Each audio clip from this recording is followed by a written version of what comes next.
And what was once both of us has now become one of us. Emotion spilled over at the Mazie Mentor Recognition Dinner last week at Hobbsbrook. Marissa LaRosa knew 17-year-old Waltham murder victim Tyler Zanco since first grade. Most of all, I know Tyler would appreciate when Andy stood by him and watched him turn into the iconic and brave person that we all knew he would someday grow up to be.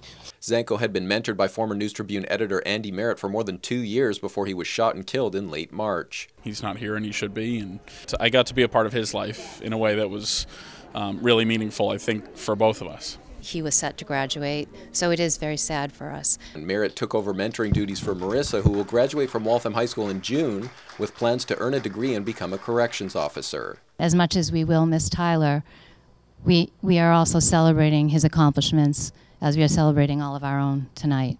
The Waltham Mazie Mentoring Program started in 2010, training adult volunteers to act as role models for kids who need help. This is the second class of mentees. Some of these seniors were skeptical when they were first matched with their mentors in 2012. Because I just felt like we wouldn't have a connection. But they were pushed out of their comfort zones in a good way. The Special Olympics training or the Easter Seals volleyball. Normally, I would never go to the library, but I like going there. Last year, the mentees were given laptops and will receive support for college tuition. And get a job as a pediatric nurse. Waltham High School senior Witterlyn Simon has overcome a lot. Her family left Haiti for Waltham after a devastating earthquake.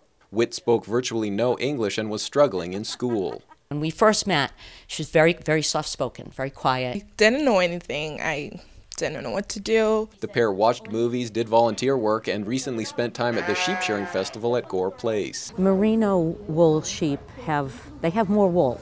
Santangelo, a former city council candidate, is proud of how far her mentee has come. One of her 6-month goals was to raise that math grade. She raised it from a D to a B in one semester, and it's now an A. Just to see the change in wit from 2 years ago, it's amazing to me. She's like, tell me exactly what to do and show me the way to go there. It's like a really true friend.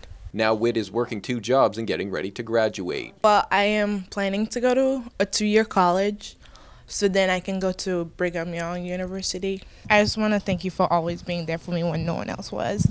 And thanks for making me feel like I can do anything I want. The foundation was established in 1997 after a drunk driver killed Lowell Mazie's 26-year-old son, John. Mazie said the Waltham program is growing. We have 13 mentees graduating, and we're working our way up to about 30 or 35. Fernando and Mario Tellez are brothers who graduated from the inaugural class last year. They have blossomed into leaders in Waltham's Latino community, fighting to keep their neighborhood futsal court at Gilmore Park. The youth especially, get them to know, tell them what's actually going on, and try to get their voice in there.